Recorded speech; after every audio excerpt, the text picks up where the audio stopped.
Monsieur le Président de l'Assemblée nationale, Monsieur le Premier ministre, Monsieur le ministre de la Justice, garde des Sceaux, vice-président du Conseil supérieur de la magistrature, Monsieur le Président du Conseil constitutionnel, Mesdames, Messieurs les ministres, Monsieur le Premier Président de la Cour suprême, Monsieur le Procureur général près la dite Cour, Monsieur le Premier Président de la Cour des comptes, Monsieur le Procureur général près la dite Cour, Monsieur le Premier Président de la Cour suprême du Bénin, Monsieur le Procureur général près la dite Cour, Mesdames, Messieurs les députés, Monsieur le Médiateur de la République, Monsieur le Président de la Commission électorale nationale autonome, Monsieur le Président du Conseil national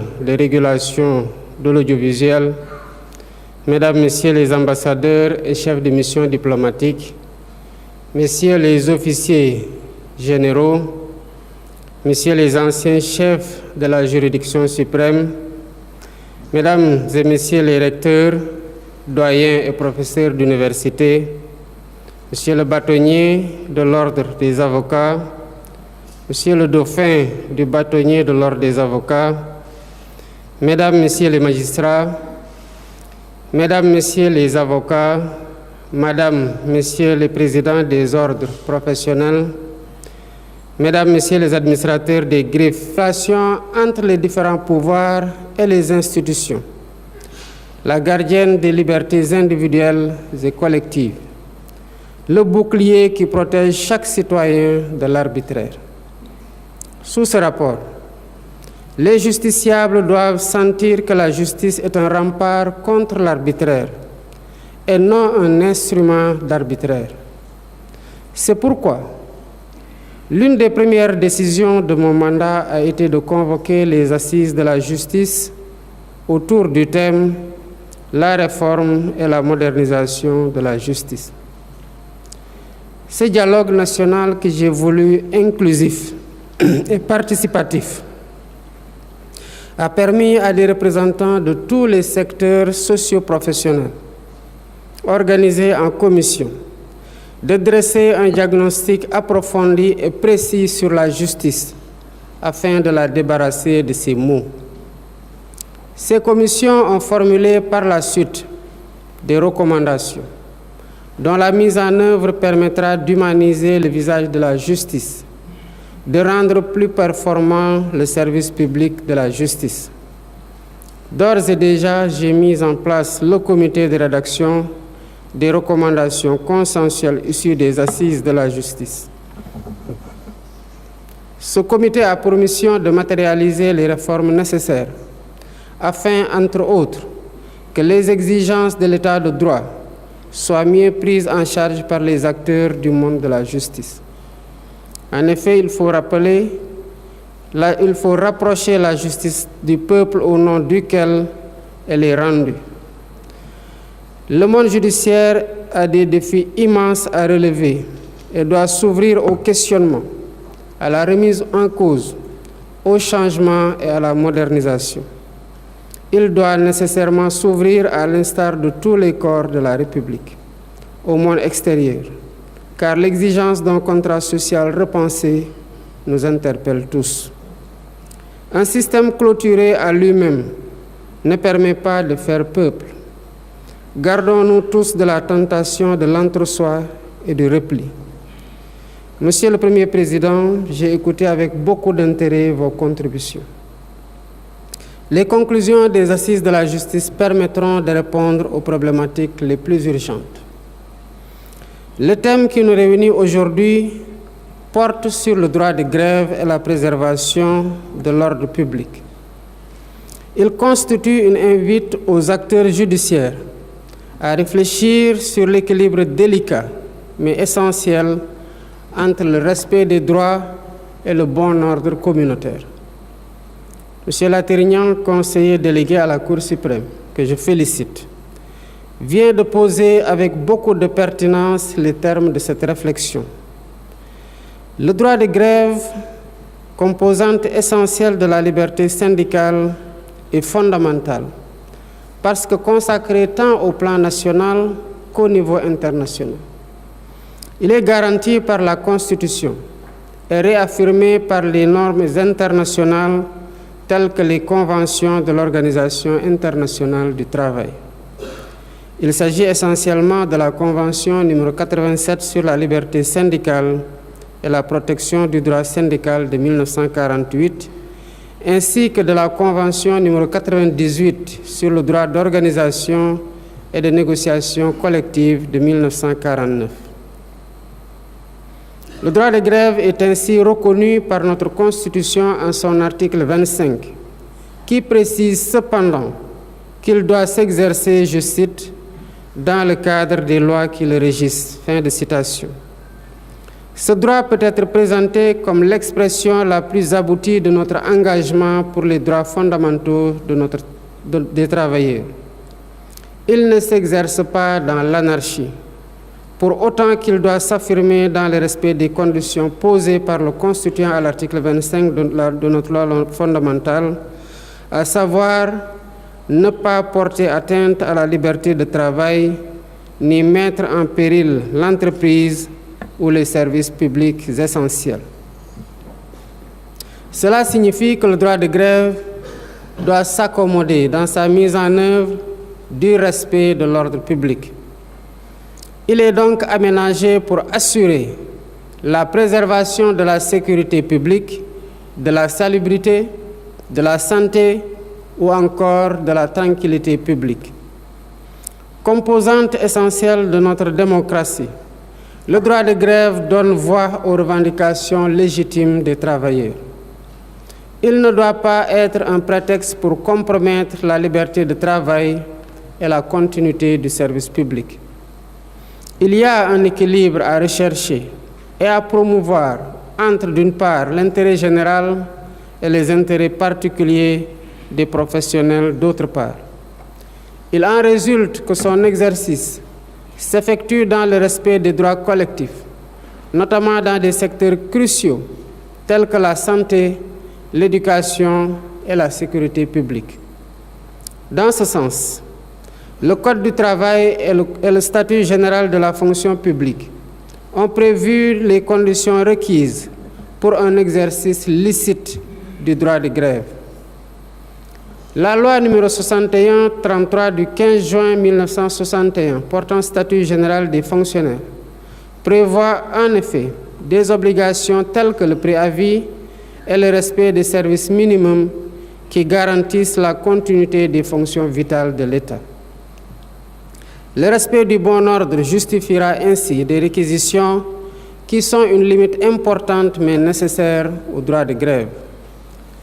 Encadrés par des textes tels que l'article L276 du Code du travail, ces mesures administratives permettent d'assurer la continuité des services publics essentiels dans des circonstances exceptionnelles.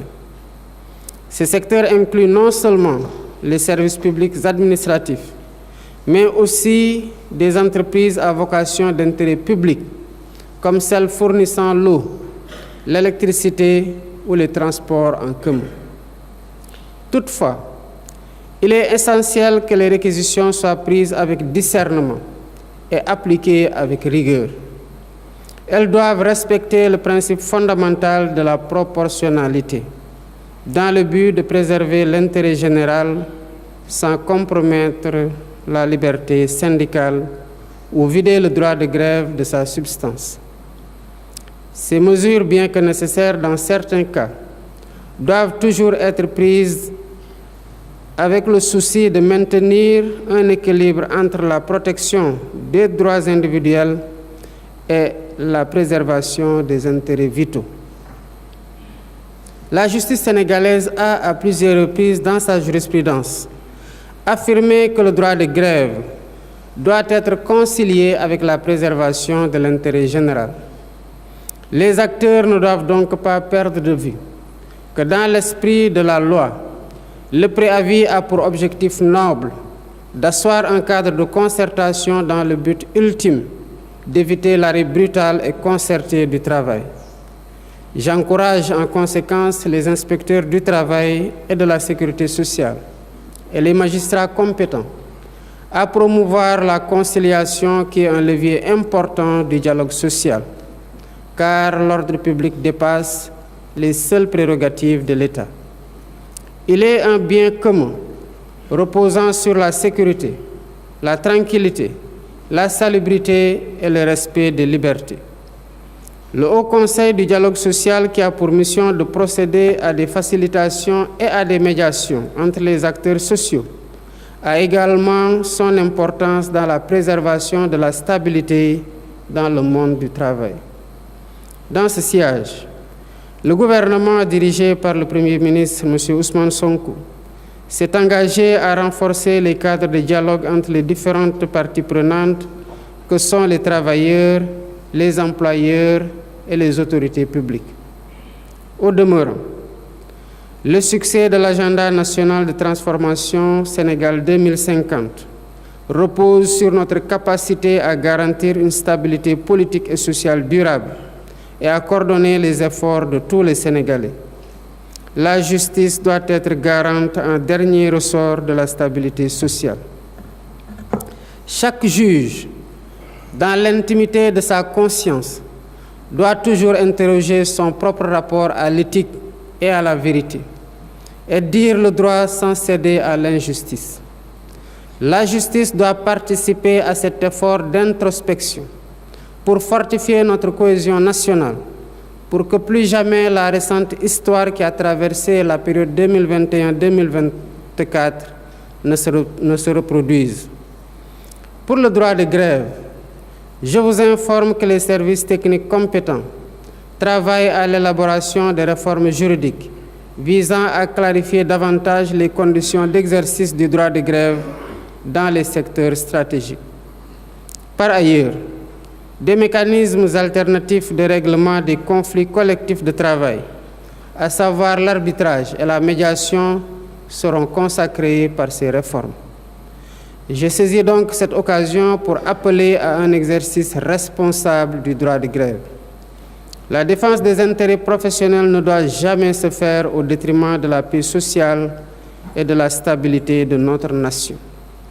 J'invite la justice, gardienne de nos droits et libertés, à nous entraîner dans cette démarche avec impartialité et rigueur, en veillant toujours à promouvoir la paix sociale dans notre pays.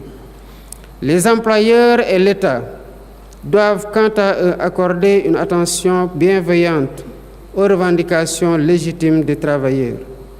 Ensemble, construisons un Sénégal où les droits de chacun s'expriment dans le respect de l'intérêt général, un Sénégal de liberté, un Sénégal de justice, un Sénégal de prospérité. Monsieur le bâtonnier de l'Ordre des avocats, l'assistance judiciaire fonctionne jusqu'ici provisoirement sur le fondement d'un protocole d'accord du 7 avril 2005 entre le barreau et les ministères en charge de la justice et du budget. Il est nécessaire de la formaliser. À cet égard, un projet de loi et un projet de décret ont déjà été élaborés pour une réglementation des modalités de l'assistance judiciaire qui, il faut le rappeler, doit bénéficier aussi bien aux victimes qu'aux mises en cause en matière pénale, ainsi qu'aux demandeurs et défendeurs en matière civile. Le constat est qu'elle n'est appliquée qu'en matière pénale et au seul bénéfice des personnes poursuivies, alors que des victimes ont souvent besoin de l'aide juridictionnelle, particulièrement en matière civile, où la procédure est généralement plus coûteuse qu'en matière pénale. En ce qui concerne l'accès à la profession d'avocat, je voudrais rappeler les exigences des nouvelles normes communautaires, notamment le règlement d'exécution numéro 001-2019 de l'UEMOA, qui prévoit la mise en place dans chaque État de l'Union d'un centre de formation professionnelle des avocats. Le délai de 2 ans prévu pour la mise en place de ce dispositif est arrivé à terme depuis le 21 février 2021. Pendant ce temps, et ce depuis près de 4 ans, de jeunes diplômés attendent de réaliser le rêve d'embrasser la profession d'avocat. Pourtant, L'article 8 du dit règlement permet, en l'absence d'un centre de formation, de recourir à une structure d'enseignement supérieur en droit reconnue par le Conseil africain et malgache de l'enseignement supérieur CAMES ou à une structure nationale de formation judiciaire pour la tenue des cours préparatoires que doit suivre chaque candidat avant de se présenter à l'examen d'aptitude à la profession d'avocat. Au demeurant, il résulte de l'article 3 du règlement que les barreaux, en relation avec le ministère en charge de la justice, sont responsables de l'organisation du certificat d'aptitude à la profession d'avocat. C'est pourquoi, Monsieur le bâtonnier, je vous invite à prendre contact dans les meilleurs délais avec le ministre de la Justice, garde des Sceaux, afin de définir avec lui les modalités d'organisation de ces cours préparatoires préalables à l'examen d'aptitude à la profession d'avocat.